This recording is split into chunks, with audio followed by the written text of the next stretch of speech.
Chapter 29 to 30. The river, which is in close proximity to the sea, features the Fuyuki Bridge, a 665-meter-long majestic arch bridge that spans the river and connects the Shinto district to the Miyama district. The arch of the bridge is at least 50 meters high, and standing on top of it would be dangerous due to the strong sea breeze that could blow someone into the river. Even skilled workers do not dare to do it without safety ropes. Waver is currently standing nervously on top of the bridge, without even wearing a safety belt, and unable to maintain his usual serious expression. Next to him, his servant Iskandar sits with a dignified expression. Quickly go down. Hurry, Waver exclaimed, his teeth chattering from the cold and fear. However, the tall servant paid no heed to his words. I find being a lookout here to be quite suitable, but right now, I want to take in the scenery to lift my spirits. He flipped through a book titled The Art of Modern War, while occasionally looking up to take in the view of the west shore. There is a large storage dock there. It serves as a place where the Fuyuki City Woods shipping containers are accumulated.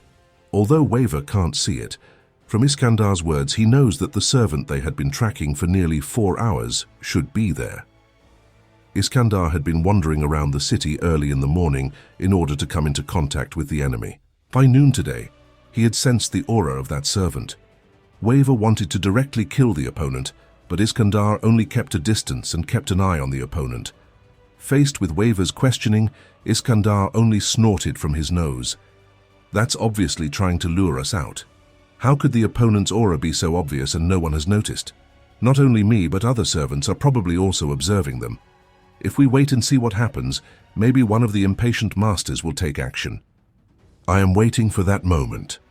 Iskandar's strategy impressed Waver with its reasonableness and surprising nature. Despite his towering and seemingly impulsive appearance, Iskandar possessed a thoughtful and calculated mindset. Heeding Iskandar's advice, Waver decided to bide his time and observe, waiting for the opportunity to strike when a reckless opponent emerged and the battle between the two servants began.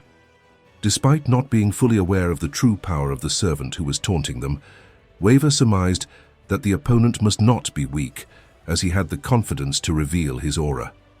Similarly, the servant that was lured out would also likely not be weak. Waver decided that by waiting for one of the two parties to retreat, he would be able to launch an attack and defeat the victorious party, much like a fisherman reaping the benefits of a successful catch. Waver and Iskandar decided to track their opponent, who continued to wander around the city while keeping a safe distance. Though Waver understood the importance of standing high to see far, he couldn't help but wonder about the risks involved. Just take an ordinary person. If they fell from here, it would be undoubtedly fatal. Iskandar must be very aware of this, but why did he still disregard Waver's safety and run up here? I'm falling. Let me down, please. I can't take it anymore, Waver exclaimed, his voice quivering with fear. Relax, why the rush? Patience is also a form of battle, Iskandar said nonchalantly as he continued to read his book, completely ignoring Waver's distress. It was clear that the two of them had vastly different opinions on the concept of danger and high places. If you have some free time, why don't you take a look at my books? They're quite good. Hearing Iskandar's suggestion, Waver was reminded of the heavy load in his backpack that caused him discomfort. Despite planning to pack light, his backpack was filled with thick and heavy books. Those books were the ones that Iskandar had taken from the library last night. They were written by military strategists and historians. They also brought a world map. It was understandable that Iskandar, also known as the Conqueror King, would have an interest in geography and the history of war. But why did Iskandar have to pack them all in his backpack? With the upcoming war, did he intend to use these books against the enemy? And since servants could materialize at any time, it was impossible to bring luggage, leaving the burden of carrying these heavy bags to fall on Waver's small frame. Ryder, why do you need to bring these books during battles? Waver asked with a resentful expression. It's a necessary preparation for battle, of course, Iskandar replied with a chuckle. Preparation or not, let's just go, I can't take it anymore, Waver screamed, his legs trembling with fear. He couldn't bring himself to look down. The height was causing him to feel dizzy. Iskandar laughed. Kid, You said you were here to prove yourself, right? So what about it? You want to teach me a lesson, saying something like, if you want to prove yourself, show some courage? I won't listen. You need to understand your own identity. I am the master. I am the master. You have to listen to me. Waver retorted, his voice filled with frustration and anger. Iskandar laughed. Ha ha ha. Being a leader is not just about talking big and getting angry. The most important thing is learning how to use your own mind. He patted Waver's shoulder, his immense strength causing Waver to lose his balance and tumble down. Ha! Falling from the sky, Waver screamed in terror as he experienced the sensation of weightlessness, the cold wind, and the fear of death. I'm done for. I'm dead. Stupid servant killed his own master. As he thought this, Waver was suddenly lifted up by a thick arm and brought back to face his rescuer. Iskandar regarded Waver, who was crying with tears and snot mixing together on his face. Despite the somber scene, Iskandar spoke with a loud and cheerful voice. Don't lose your bravery now, kid. All right, it's time for us to take the stage. Stupid, stupid, stupid, stupid, stupid, stupid. Iskandar paid no attention to Waver's curses and grabbed him by his collar and rode on his chariot, laughing as they raced across the sky. Ah! I want to go home. I want to go back to England. Waver, like a stubborn kitten, was forcibly dragged by Iskandar as he cursed and shouted, tears and snot mixing on his face as the cold wind beat against him. Ha ha ha, ha ha ha. The Conqueror King let out a joyful laugh. Artoria and Diarmuid were fiercely fighting, filling the cold autumn night with a sense of excitement and tension. Boom, boom, boom! Suddenly, a thunderous roar echoed from the distant sky. A new servant had arrived. Artoria and Diarmuid locked eyes. Then after a moment of swords clashing, they both backed off and turned their gaze to the southeast sky. As Shirou looked up, he spotted a flying object approaching them, trailing purple sparks of lightning. The source of the noise was now clear. Irisfield gaped in amazement, exclaiming, "A chariot!" The chariot was an ancient one, with two heads pulled by large, muscle-bound bulls rather than horses. The bulls' hooves were pounding the void as they pulled the magnificent and luxurious carriage.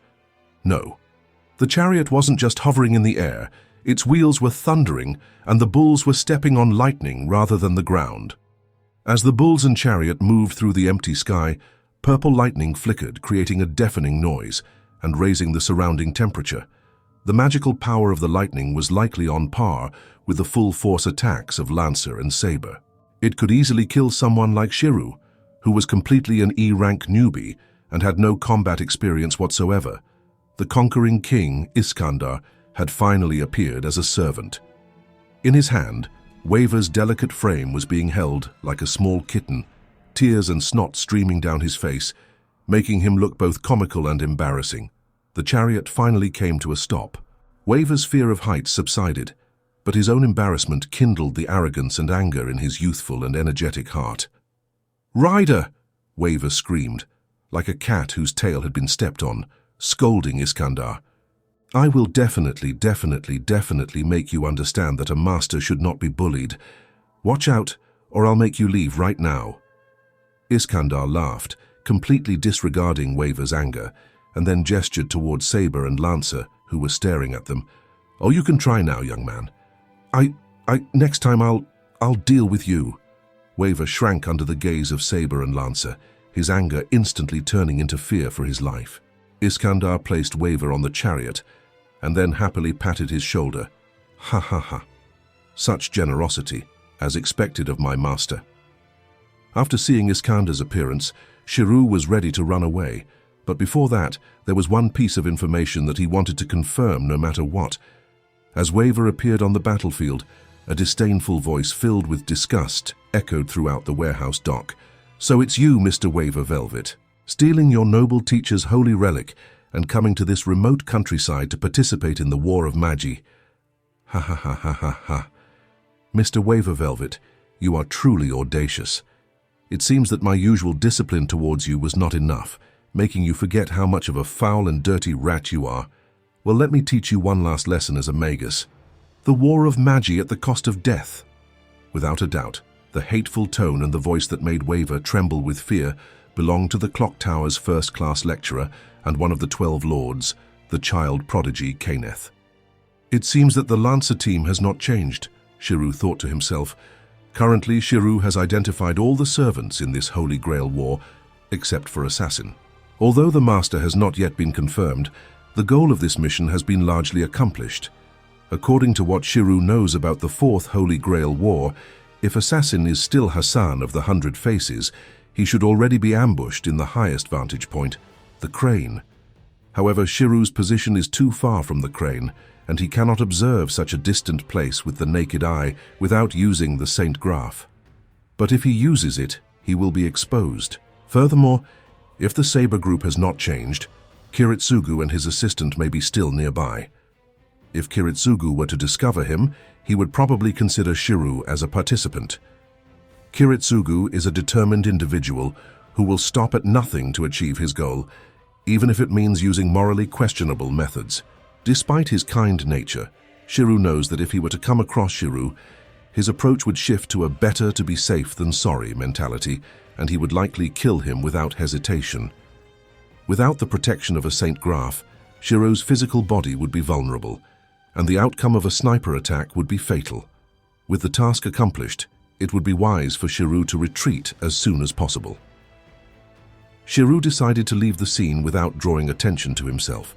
He had no desire to watch the live version of Fate Zero, or to hear Iskandar's insults directed towards Kaneth in order to protect Waver.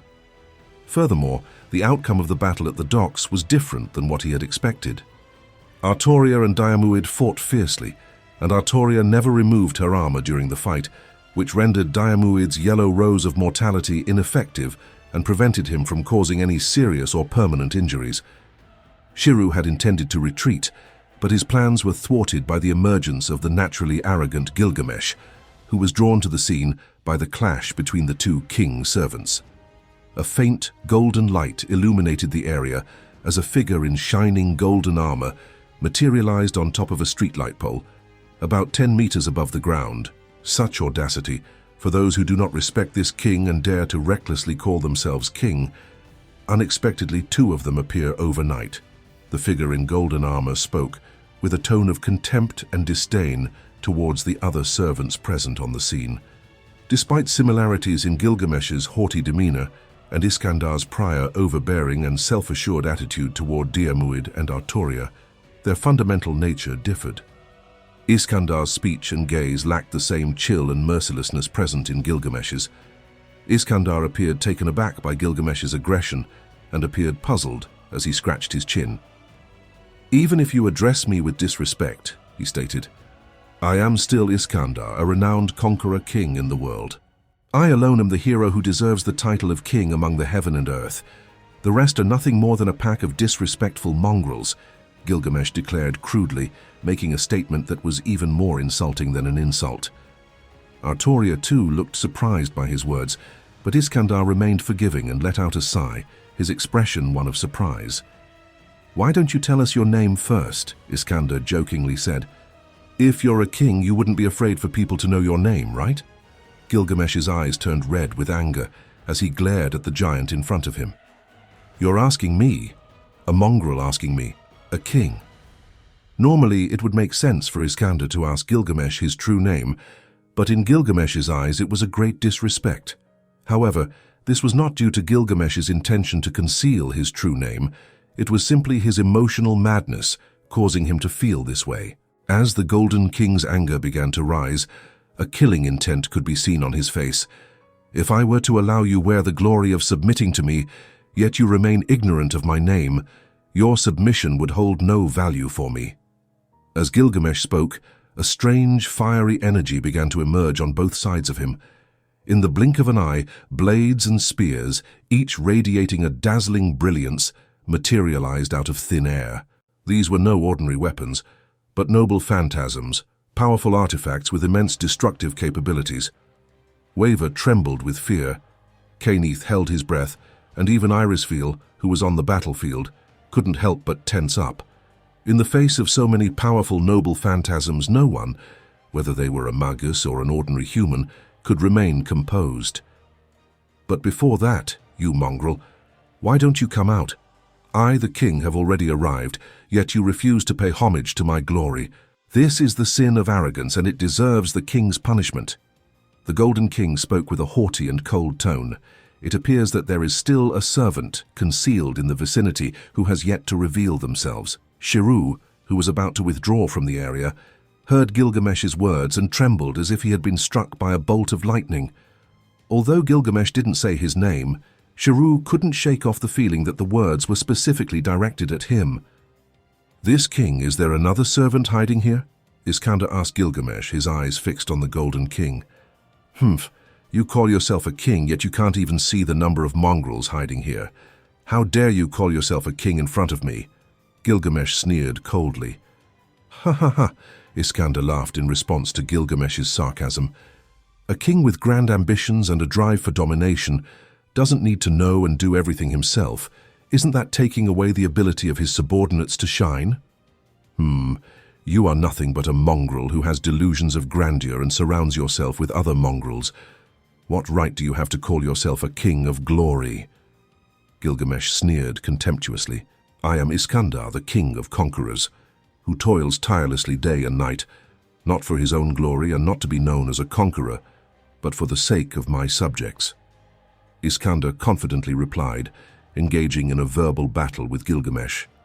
Gilgamesh glared at Iskander for a moment before sneering, "A king cannot be humiliated. You, mongrel, have broken the king's law and must be punished by the king." "Ha ha ha ha. You are a king and I am also a king. How can one king punish another? You have laws and I have laws as well. How can they restrain my actions?" Iskander laughed, not taking the threat seriously. Gilgamesh's eyes narrowed, showing a dangerous glint. "Madness." Gilgamesh spat out the word contemptuously. Then he turned his attention away from Iskander and focused it on Shirou's location. And this whoosh! 3 noble phantasm weapons shining with radiant light shot toward Shirou like meteors. What the fuck? Shirou's mind was in turmoil as he saw the 3 shining weapons heading towards him. He couldn't help but curse at Gilgamesh's twisted sense of enjoyment in watching a commoner struggle and die, to assert his own kingship and arrogance. The only thought in his mind at this moment was one word: fuck! Shirou's heart was in shambles, but the blades rushing toward him was all too real. He had no choice but to merge with his Saint Graph and become demi-servant in order to dodge the incoming noble phantasms. He had no other option. His body was too young and his magic circuits were not developed enough. Even though he possessed Emir's projection, it was not sufficient to project a sword to fight against Gilgamesh's weapons. He could only evade. Boom, boom! Like bombs dropped by bombers, the warehouse where Shirou was hiding was completely blown up, its stacked blocks tumbling down in a cloud of thick smoke. In the chaos, Shirou was exposed. Or rather, the moment he fused with his Saint Graph, Shirou was exposed. "Oh, who is our guest?" Iskander inquired, his voice laced with curiosity as he crossed his arms.